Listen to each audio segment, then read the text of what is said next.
Manusia itu punya otak. Otak itu ada bagian kiri dan bagian kanan. Bagian kiri adalah tentang analisis, tentang angka, tentang huruf, tentang data, tentang hitungan. Sedangkan otak bagian kanan adalah tentang imajinasi, tentang gambar, tentang musik, dan tentang kreativitas. Ketika guru kita ngejelasin di depan kelas menggunakan papan tulis, seorang siswa itu menggunakan sekuat tenaga otak kirinya untuk bisa mengerti apa yang dijelasin oleh gurunya. Nah, pertanyaannya, otak kanannya kemana? Ketika kondisi seperti itu, otak kanan berusaha mencari aktivitas lain. Karena prinsip dari otak itu berusaha menyeimbangkan tugasnya antara otak kiri dan otak kanan.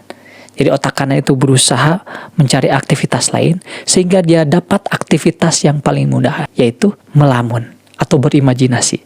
Sehingga secara tidak sadar ketika kita lagi fokus dengerin penjelasan dari guru di depan kelas, otak kanan kita berimajinasi.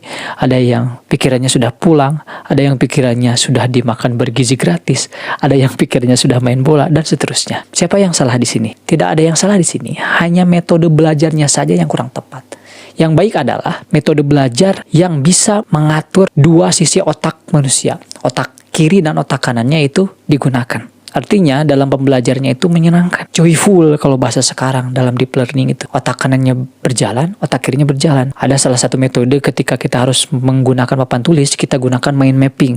Ya, jadi dari tengah kemudian bercabang ke samping menggunakan gambar dari setiap cabang sehingga otak kanan dan otak kiri kita berjalan. Kenapa demikian? Karena otak kiri itu jangka ingatannya itu pendek sekali, sedangkan otak kanan itu sangat panjang. Buktinya apa? Buktinya kita lebih ingat dengan lagu yang kita pernah hafalin dulu dibanding dengan rumus yang kita hafalin dulu. Itu terbukti. So, kita sebagai guru harus bisa menyesuaikan metode yang menyenangkan buat anak sehingga otak kiri dan otak kanannya jalan. Kalau kita push terus otak kirinya, maka otak kanannya akan mencari aktivitas lain, dan aktivitas yang paling mudah adalah melamun atau berimajinasi ketika guru menerangi. Lebih dari itu, ada yang ngantuk, itu lebih parah lagi, ada yang menguap dan lain sebagainya.